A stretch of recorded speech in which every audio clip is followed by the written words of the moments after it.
and gentlemen, remember, I will always keep on reminding yourselves that anytime you are given an audit assignment, like for example, we have Aura and Co-op today being told that, hey, you have now won this contract, we have signed an engagement letter.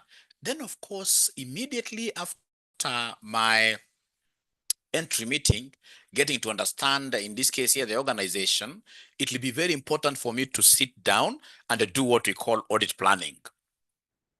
Now remember, ladies and gentlemen, that whenever you are given an audit assignment,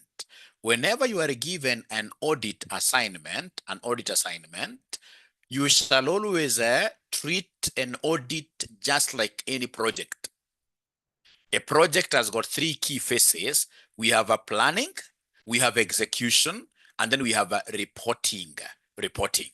Three key phases. So we have, ladies and gentlemen, the planning element, then we have execution, doing the work, and then lastly, we have the concept of what here? The concept of producing the auditor's report. So the same case with any audit assignment. I will be able to plan the work.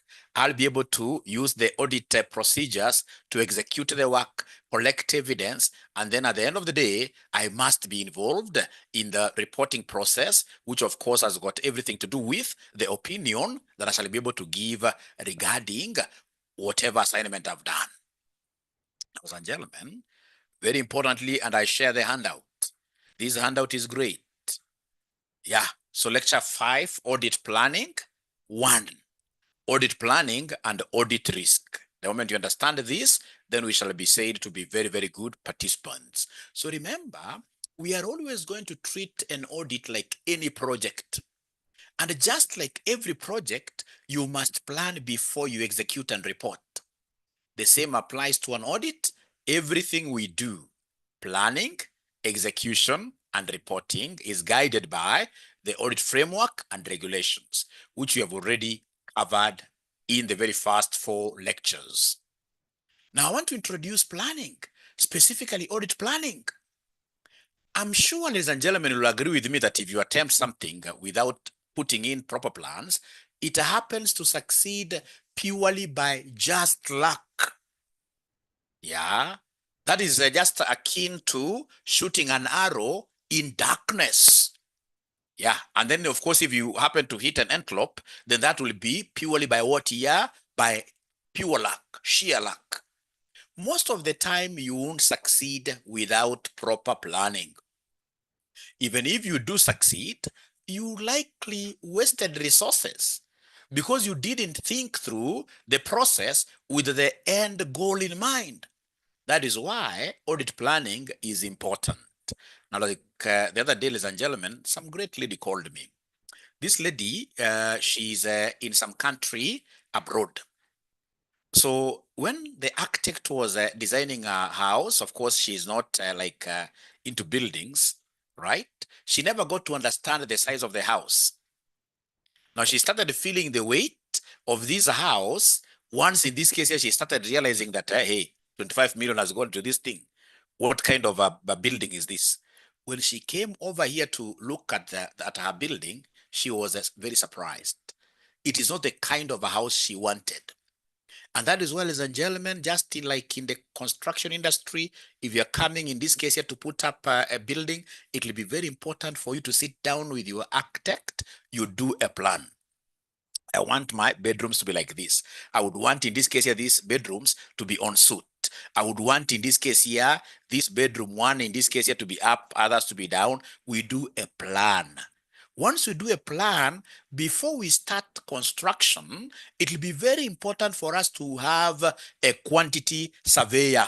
It will be very important for us to have a QS.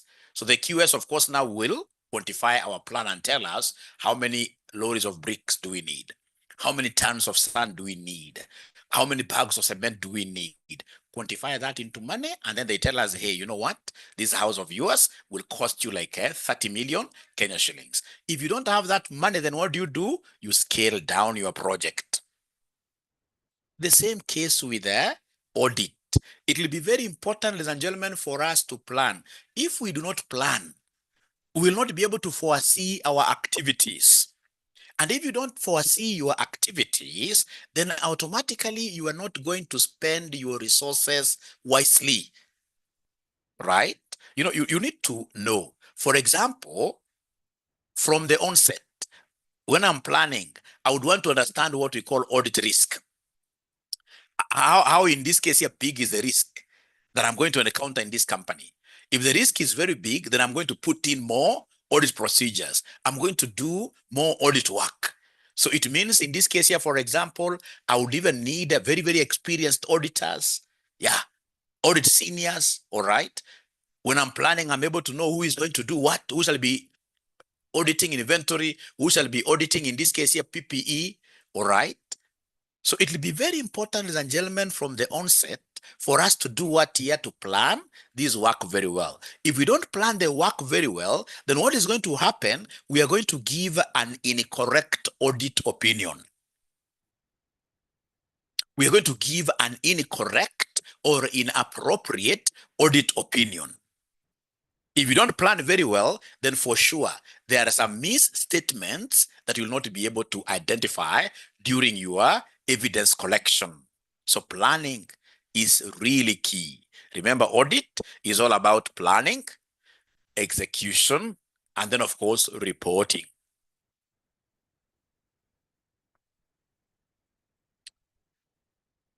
So even if you do succeed, I'm just repeating this, you likely wasted resources because you didn't think through the process with the end goal in mind. That is why audit planning is so important. Why do we need to plan an audit? Why don't we just go to the client and start? Because we want to be successful. This is why we need an audit. We want an effective and an efficient audit. Effectiveness means achieving our objective to issue the correct audit opinion on the financial statements. Efficiency means using our resources wisely, avoiding wastage, using neither too little nor too much. Resources include the time to be spent, people, and tools. These are critical in audit planning. Let's build these concepts gradually, ladies and gentlemen. As mentioned, we plan because we want our audit to be effective and efficient. And that means issuing the correct opinion, one that truly reflects the state of the financial, the state of the financial, the state of the financial statements. Benefits of planning. Adequate planning helps to ensure, these I've always seen it in your exams. Adequate planning helps to ensure that attention is paid to the important areas of the audit. Attention is paid. Attention is paid to the most important areas of the audit. Ladies and gentlemen, assuming, like I'll be teaching you later on, that we shall be going for what we call risk-based audit. Then when we plan very well in advance, we shall be able, using these analytical procedures, we shall be able to ascertain like which areas are risky, which areas are more risky, which would want our biggest attention. All right.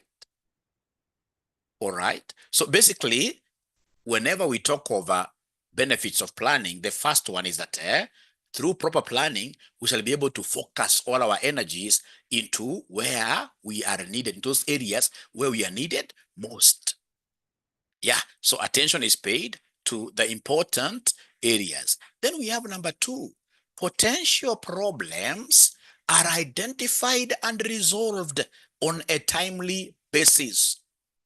The audit engagement is organized and managed in order to be performed in an efficient and effective manner. Because of our planning, we are able to organize and manage our audit effectively, efficiently. Work is properly assigned to individual team members, reduces the risk of giving the wrong audit opinion. Let me read your chart, ladies and gentlemen.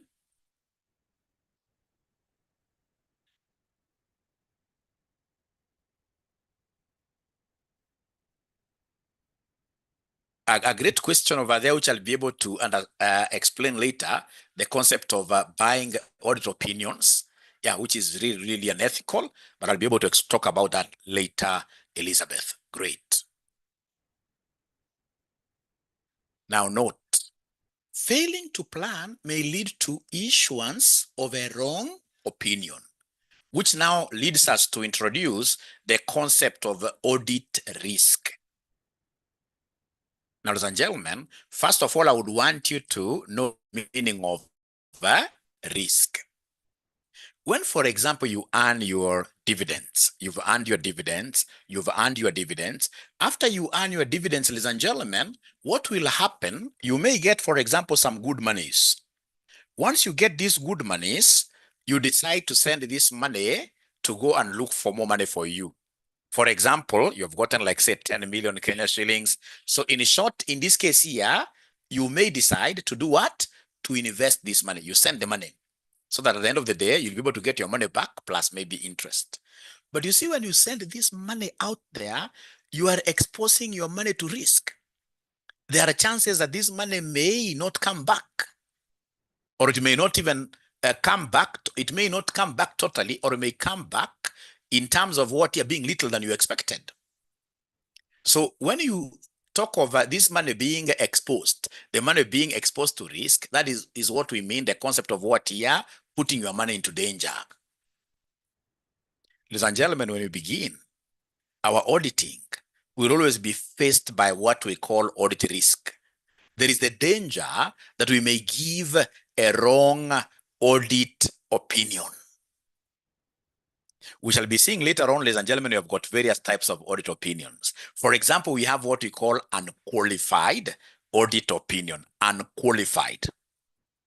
Then we have, for example, what we call adverse. So like unqualified audit opinion, this is the best audit opinion.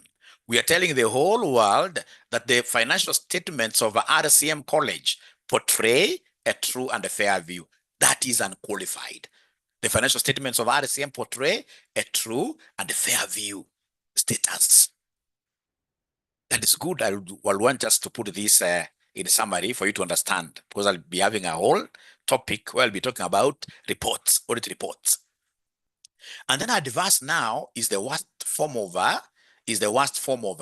audit opinion. Under adverse, we are saying that now the financial statements of XYZ Limited do not portray a true and a fair view. They are fake now. They are bad. Now, ladies and gentlemen, remember audit. We do audit through sampling. We put in our audit procedures in the samples that we collect. If we are not careful, the financial statements could be having errors, could be having misstatements. If we are not careful, fine, you'll be able to collect great evidence. But if you are not careful, these financial statements that have misstatements in them, you see, at the end of the day, if they have material misstatements in them, and those material misstatements are what we call pervasive, huge, like a pavada, huge. If they are huge, then you're supposed to talk over adverse. But you see, as an auditor, there is every likelihood that you may put in your very best in terms of audit procedures, but at the end of the day, even if these financial statements are misstated, instead of you giving an adverse opinion, there is every likelihood that you may give a good opinion. You may give an unqualified opinion. So if you give an unqualified opinion in a situation where you should have given adverse, then that is the kind of a danger we are talking about, which we call audit risk. So what is audit risk? Audit risk is the risk that the auditor will give an inappropriate opinion on financial statements that contain a material misstatement. I repeat, it is the risk that the auditor will give an inappropriate opinion on financial statements that contain a material misstatement. A clean audit opinion typically states that the financial statements present a true and a fair view with no material misstatements. That's a clean audit opinion. However, if the auditor misses a significant error, when you are perusing through your financial statements, your evidences, if you miss a significant error or a misstatement and still you issue a clean opinion because you missed that error, then the audit has failed. That risk that the auditor will fail to detect such material misstatements is what we call audit risk. Planning is one of the key responses to manage this audit risk. So, ladies and gentlemen, I would want to see whether you guys are following. In your own words, if you're told to describe audit risk, what will you be able to tell us is audit risk in your own words? So I'm waiting for you to type there in your own words. If you are asked in an exam to describe what audit risk is, what will you be able to tell us is audit risk?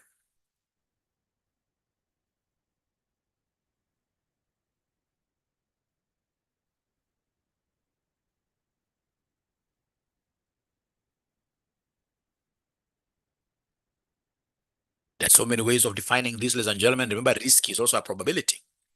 It is that likelihood that I may issue an inappropriate audit opinion, an incorrect audit opinion over financial statements that are materially misstated.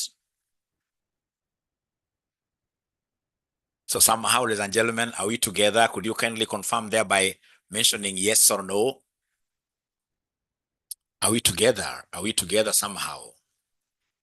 Yeah, great. Thank you so much. Then let me continue. Now, ladies and gentlemen, we have three components of audit risk. This audit risk normally comes in three components. Audit risk consists of three components. We have inherent risk, control risk, and then number three, detection risk. We are saying that audit risk equals inherent risk plus control risk plus detection risk. So anytime you hear of audit risk, remember it has three components that must be summed together. We have IR, CR, and DR. Let's discuss each one of them. We start with the inherent risk. Ladies and gentlemen, inherent comes from, or rather means what here? Innate. Yeah, INNATE. Yeah, the risk that is basically inside the business. The risk attributed to the kind of business that you are auditing. All right. You know, there are businesses that are inherently risky. Yeah. And I told you, for example, ladies and gentlemen, as Aura and the company, of course, you guys, by now, you know that I run a licensed audit firm in Kenya here, going by the name Aura and Company, based at Westlands, Havenscott. If today you are to give me, ladies and gentlemen, like a circle to audit, regardless of how big it is, I will not take that assignment. Even banks, I will not take such kind of assignments. Why? Because these are businesses that are inherently risky. I mean, we know that they are handling, we know that their stock is money. And if their stock is money, then automatically they are prone to what here? To theft. From insider stakeholders, we have in this case here people from outside. All the best thieves normally will go for those kind of business. So as an auditor, you could come in with a very, very good audit procedures to audit this particular circle. But because of the nature of business, which in this case here, ladies and gentlemen, happens to be moving very fast. Look at, for example, 𝐂𝐨𝐿 in Kenya here. 𝐂𝐶O used to be the umbrella body of the circles. Who knew that 𝐂𝐶O today could be on its knees? That is the concept of inherent risk I'm talking about here. So inherent risk, ladies and gentlemen, is the risk inherent from the word inside, nature. Yeah, inherent risk. This is the risk inherent in the nature of the business or industry. It is related to factors such as for tech companies, technology companies. Yeah. Rapid changes in technology and obsolescence. Yeah. In fashion, trends and demands shifts. So you're in this case here looking at auditing a company like Mountex. If you know Mountex, the one that makes clothes based in Nanyuki. They will come one day, they have produced a very beautiful, and by the way, you never told me that my shirt is very beautiful, you guys. Yeah. One day they have produced shirts like this. So they start in this case here getting huge demand, huge profits. Within no time, this kind of an attire gets out of fashion. So the business in this case here, revenue crashes at once. That's a very risky business. All right. Very risky business. Business that goes with fashion is very, very risky, inherently risky. The same case here with technology companies. Look at, for example, this company called Kodak. Kodak is one example of a company that was overtaken by technology. If you remember, if you're quite not very old, we don't talk of old, but I mean, if you were there in the 90s, early 90s, or even late 90s, or early 2000s, you remember somebody used to come to your homes and they used to take photographs of you guys on Sundays, if you remember. And then they would go and do their abracadabra with those whatever. Yeah. And then they return like after a week or even after 2 weeks with now your very good photos. The ones you used to take doing like this. Yeah. Yeah. When in this case here, Samsung started producing phones that were able to produce digital photos, Kodak rubbished them. Kodak still stuck with the old technology. All right. Your guess is as good as mine. One day, the management of Kodak came to a press conference and they said, hey, you know what? We have now become bankrupt. We are no longer able to continue the business because, I mean, the population outside here, especially our young girls, we call them baby girls. These are people who would want to take, in this case here, a snapshot like 1 second. The other second, it's on a Facebook. Who would want a technology at this era where you take me a very good photo and then you give me back this photo after a week? So technology. So you can imagine now the auditors of Kodak over that year. Of course, Kodak used to be a behemoth, a big company. Yeah. So the auditors of Kodak, of course, during that year, they must have given a very good audit and qualified opinion. So remember, when you give an qualified opinion as an auditor, you're also saying that this company will be with us for a long time. You're kind of giving an assurance regarding longevity. Yeah, we talk of going concern that this company will be there for at least the next 12 months minimum. We are guaranteeing kind of, not guarantee, but I mean, we are giving some kind of a comfort. But now here you are, you've done your audit, and then this particular audit, or rather this particular company's products become obsolete. They become obsolete. When they become obsolete like that, ladies and gentlemen, then, I mean, that is the kind of business here. These tech companies in this case here are prone to this concept of obsolescence, being overtaken by events.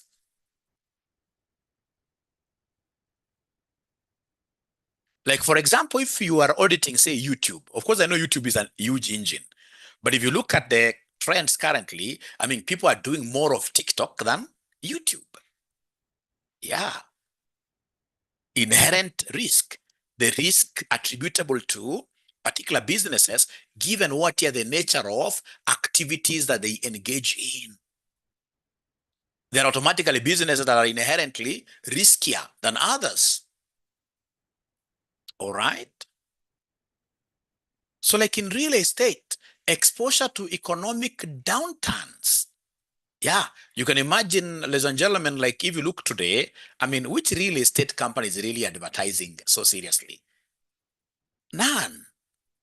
Because currently, of course, not in Kenya alone, but globally, ladies and gentlemen, we are seeing an economic recession. So people do not have that purchasing power. So an auditor, you can go ahead and give an qualified opinion, and then this real estate firm crumbles down. And then people will blame you because people don't understand this concept of inherent risks, the risks attributable to some kind of businesses, given the nature of what are their activities, given the nature of their activities. All right. So in banking, credit and loan, default risk is normally very high. Inherent risk is shaped by industry dynamics and is not controlled by the auditor. It's not controlled by the auditor. Then number two, we call what we call control risk. Ladies and gentlemen, please allow me to explain something. Later on, we shall be having a whole topic to discuss what we call internal control systems. So internal control systems are the safeguards that you put in place to ensure that the assets of the company are not misappropriated. Yeah. So remember, that is a role of the directors. The role of management is to put in padlocks all over, to put in safeguards all over, to ensure that the company runs its business on a day-to-day basis in the interest of the shareholders who don't want assets to be used the way they never intended. So those safeguards that you put in place are the ones we are calling what here? Internal controls. So basically, a control is an umbrella. Yeah, an umbrella that you put on top of a company so that this company is not rained on. Yeah, an umbrella. So as an auditor, when I go to audit any company, among us, those very first things I will do during the planning phase is to assess how strong is this umbrella, how strong is this internal control system. Very few companies globally have got very strong umbrellas, very few. Most of the companies in this case, you'll get in this case a big old man like myself here, all right? Working with an umbrella of a young kid, yeah, which can't even barely cover my baldness like this. So this side is being rained on like that. Poor internal control systems. All right. So in this case, you are putting just something very, very small to cover the assets of the company. Poor internal control systems. Now, ladies and gentlemen, please listen and listen to me very well. You could be having very strong umbrella, very strong control systems, but at times, in this case here, misfortune happens that you had put in the very best goalkeeper. You had put in the very best goalkeeper, all right? But this goalkeeper, when it came to this penalty shot, he could not do anything. Yeah, he tried his best, but given how this player kicked this ball, and I mean, perhaps he was also assisted by wind, this guy could not even barely move. There are times these internal control systems that you put, however strong they are, they may not be able to detect any misstatements.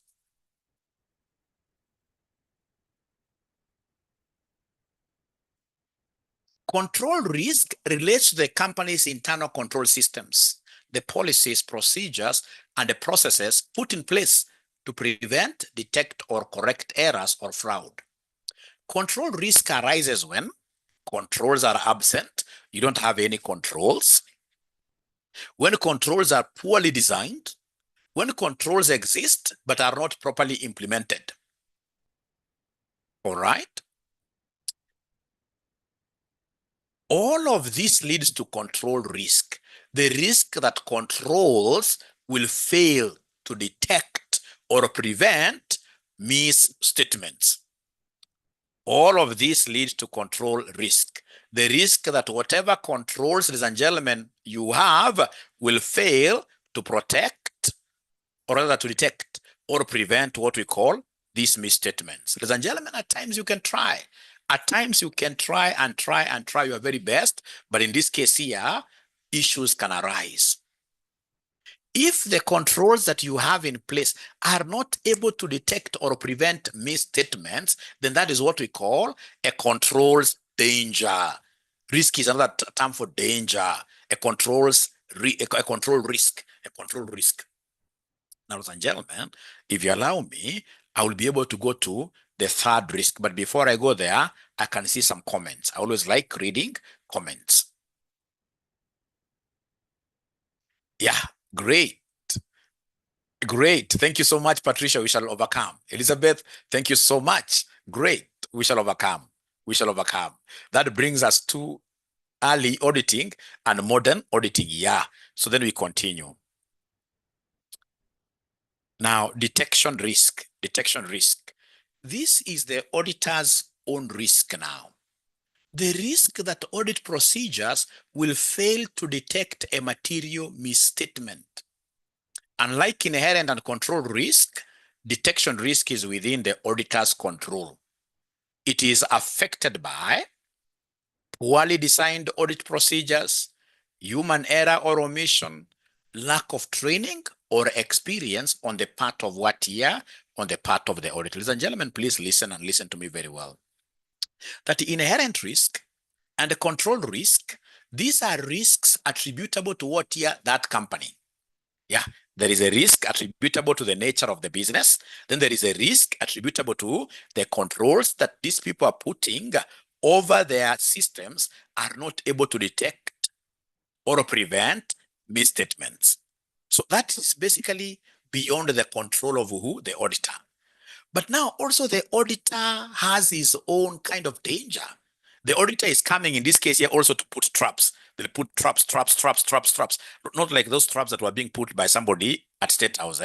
No, traps like that. But there is a chance that that trap may not be able to detect the misstatements. So as the auditor is putting in his audit procedures, as I told you, regardless of how good you are as an auditor, there are those things that you will be able to miss. Yeah.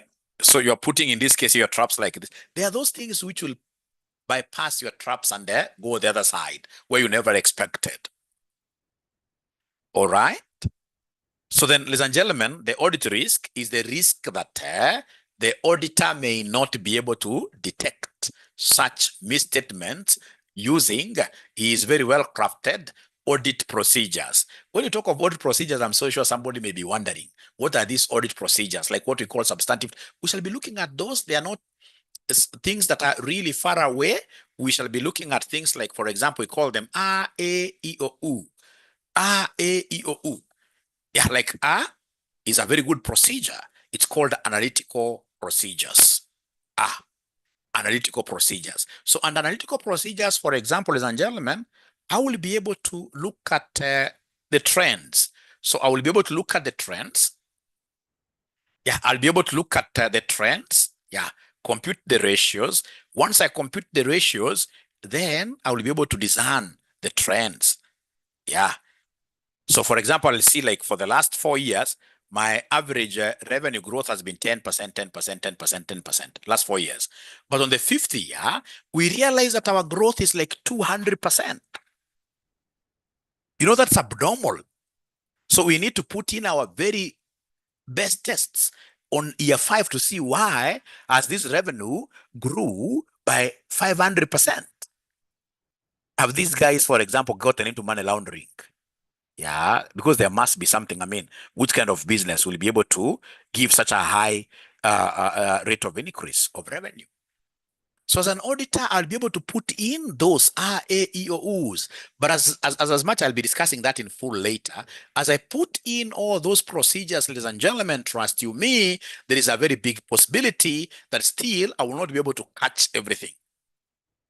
I won't be able to catch everything. There will be things that I will miss. There's some misstatements that I will have. And those misstatements that I will have is what we are calling, ladies and gentlemen, the detection risk. This is the auditor's own risk, the risk that audit procedures will fail to detect a material misstatement. Unlike inherent and control risk, detection risk is within the auditor's control. It is affected by poorly designed audit procedures. We are also human error or omission, lack of training or experience. Detection risk can be managed and reduced by performing sufficient and appropriate audit work. Now, ladies and gentlemen, I would want to know whether up to here you guys are with me. I would want to know whether up to here You guys are with me. Are you able to follow really, really?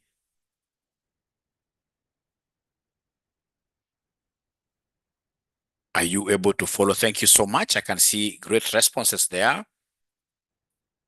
I can see great responses there, which is really good.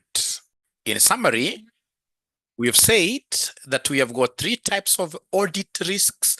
We have inherent, we have controls risk, and then we have detection risk.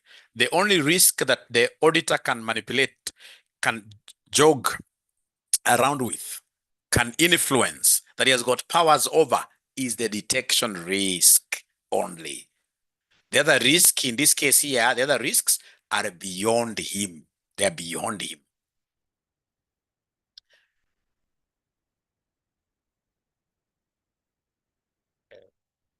So then, how should auditors respond to these risks? You cannot control inherent risks or control risk. These two, you cannot control them as the auditor. They're external to the auditor, but you can respond to them by adjusting detection risk. You can respond to them by making changes to the detection risk. I mean, ladies and gentlemen, you may not have understood anything that I've taught, but this is something that I would want you to go home with. That you as an auditor, you cannot control inherent or control risks because they are external to you as an auditor. You're not the one who is charged with the responsibility of putting in controls of a company. And the nature of a business that these investors get into is their business. You've got no control over that. They're external to the auditor, but you can respond to them by adjusting detection risk. If inherent and control risk are high, this is it now. You must reduce detection risk by doing more audit work. Ladies and gentlemen, if inherent risk and control risk are very high, and then you realize now there is a very high danger of me giving a wrong audit opinion, what do?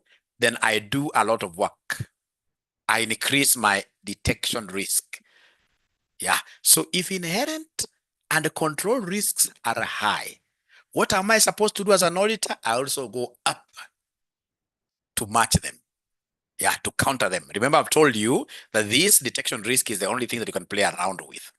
When the inherent risk and the control risks are normally high, what do we do as auditors? We increase the detection risk. Great.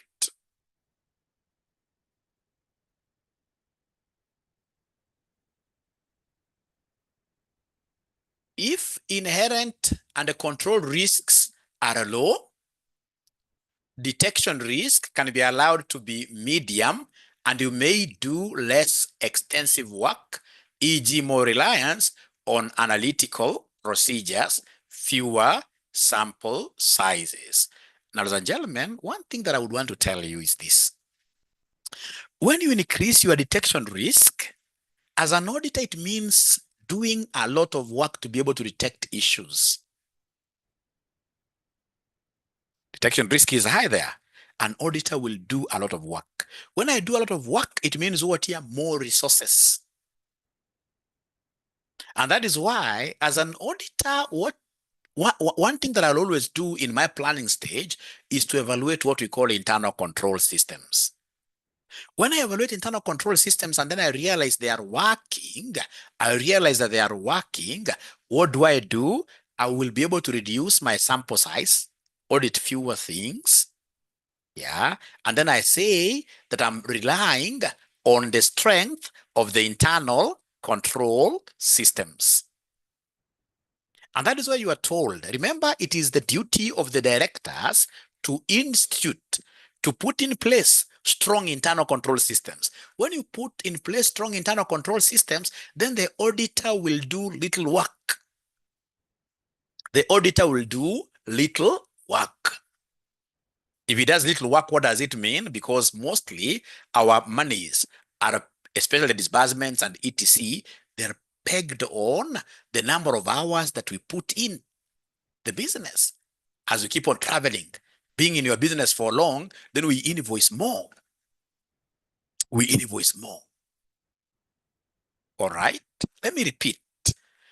If the inherent risk and the control risk, if the two of them are high, I have to do a lot of work. So I'll have to invoice a lot of money from this company. But if this inherent risk and control risk are low, then to be able to be fair also to the organization, and because I'm now going to rely on the controls that are working, and that is why the risk is low, then it means that I do little work. But now remember, detection risk, you can't talk of detection risk being low. You can't take it towards zero. Yeah. So we talk of what here? Medium detection risk. Again, you can't say that now we are auditing Safaricom. It is so strong in internal control systems that now our detection risk will be zero, will be low. No. We can only take it down to medium. Ladies and gentlemen, I don't know. I feel that this is quite a tough one, but is there somebody who has understood something in this case here about this inherent risk, especially inherent risk, control risk being high? When they are high, the auditor has to do a lot of work. And that is why the auditor must always keep on, in this case here, doing what he are doing, testing the internal controls. And remember, the internal controls will be given to you, the procedures will be given to you by management. So if it's a college like RCM College, we have a soldier at the gate. When you go to RCM Stand Bank house, first floor, we have a soldier at the gate. So this soldier at the gate is supposed to be looking at the receipts that students come with. Yeah, so that before we give you permission to go to class, have you paid fees? We check. So then if you tell me I will run the company to go and audit RCM Stand Bank to test whether that control is working, what I will do, I'll simply come and pretend. Of course, I will send somebody else, right?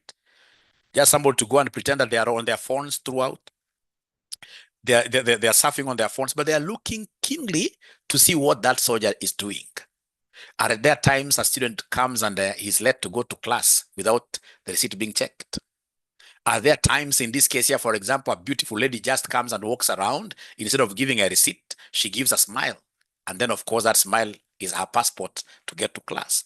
If that happens, then I know that the internal control systems are weak. So if they're weak, then it means automatically that internal control risk is very high. If that risk is very high, then as an auditor, I will be forced to do what we call substantial work. Substantial work is what we call substantive tests. Substantive comes from the word substantive. You do a lot of substantially. You do a lot of work. So whenever inherent risk, internal control risk is very high, what do? Our detection risk will be high.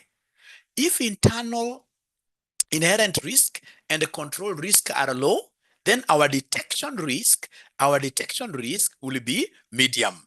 Will be medium. So I hope, ladies and gentlemen, that makes some sense. Does that make some sense to you? Does that make some sense to you? Does that make some sense to you? Great. And by the way, I never told you that you are enjoying these free sessions courtesy of our employees at 𝐂𝐼𝐼. Yeah, they are also inside here. I just felt like they need to be in a formal audit classroom so that we can have like a uniform way of auditing across. So I read note for our audit firm, you guys would not be getting this particular sessions. And also we would want to thank our students. I mean, I don't know whether there is any single engagement we have gotten at 𝐂𝐼𝐼, either to do audit, tax, or advisory, which has not been forwarded to us by a student. Yeah, so students in this case here, they are playing a big role to the growth of our audit firm. That is why great. Thank you so much. Great. So we're almost finishing. So later, you will be able to learn. Yeah, later, you will be able to learn. No. Your goal as an auditor is to keep detection risk low enough so that when combined with other risks, the overall audit risk remains at an acceptably low level. If you are new to this subject, just keep this principle in mind. The higher the risks you can't control, the more audit work you must do to reduce the risk you can control. The higher the risks you can't control, the more the audit work you must do to reduce the risk you can control. Later, you'll be able to learn that more audit work equals more detailed substantive testing, smaller materiality. Less audit work, more reliance on analytical review, larger sample sizes, higher materiality. Now, ladies and gentlemen, please listen and listen to me very well. Materiality is a point of significance. It's a threshold. So if I would want to do a lot of audit work, then it means that I test more transactions. I test a bigger number of transactions. How do I test a bigger number of transactions? By ensuring that this threshold is taken very, very low. That doesn't make sense. Even myself, as I explained, I know things that do not make sense. Assuming we have our financial statements, balance sheet, statement of financial position at the 𝐅�RCM College. So we have assets worth 10 million. We have liabilities worth 20 million. We have equity worth 30 million, just putting figures. If, for example, I say that my materiality level is 25 million, it means that I can only probe further, I can only investigate those account balances that are worth more than 25 million. So it means that then in that case, the only thing that will be material will be equity, which is 30. All the others will be immaterial. Remember, for us as auditors, we only work with material values. Those are the values of significance. Anything that goes below, that is lower than our materiality, is very, very small. We don't, in this case here, audit.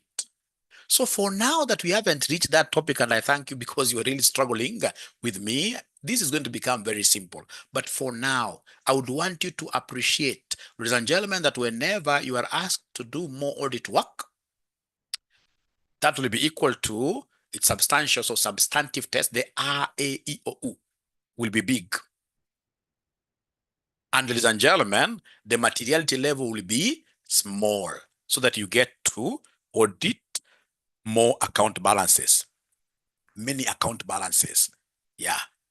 But in this case here, when they tell you that you're going to do little audit work, if it's little audit work, ladies and gentlemen, I will basically do the ratio analysis, what we call analytical procedures, the ratio analysis, analytical procedures, and then, ladies and gentlemen, I will be able to do, very little work. The materiality level also will be up there.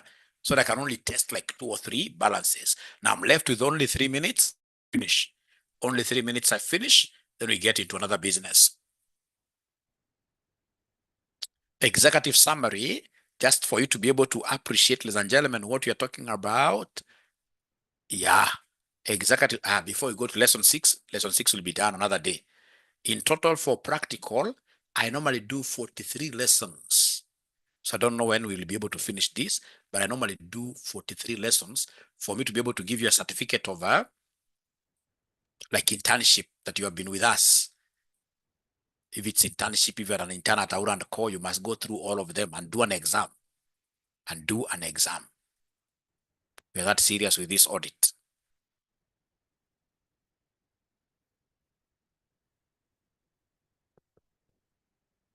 Yeah, executive summary. Auditors face 3 types of risks during an audit. Inherent risk. The business is naturally risky, like a technology or financial company.